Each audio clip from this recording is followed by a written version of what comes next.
Wolf နဲ့တရေကြလို့စံချိန်စိုးတရက်ပိုင်ဆိုင်သွားတဲ့အာဆင်နယ်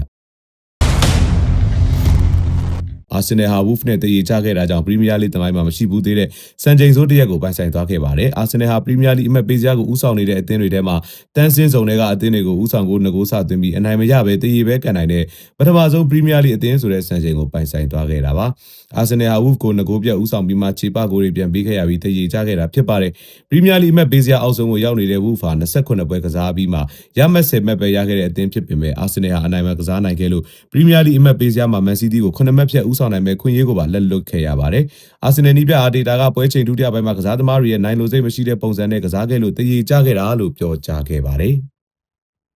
ဘောလုံးပွဲတွေကိုရင်ခုန်ကျင်တဲ့သူတွေအတွက်24နာရီလုံးဝန်ဆောင်မှုအပြည့်ပေးနေတဲ့ Kickoff Arena Online Service ရှိပါတယ်။ 555 Mix နဲ့ iBet 789တို့အပါအဝင်မိတ်ဆွေတို့နှစ်သက်တဲ့ဘောလုံးနဲ့ပတ်သက်တဲ့ရင်ခုန်စရာဝန်ဆောင်မှုအားလုံးကိုရယူနိုင်ပါတယ်။စိတ်ဝင်စားတယ်ဆိုရင် Viber နံပါတ်886 536 536ကိုဆက်သွယ်နိုင်ပါတယ်။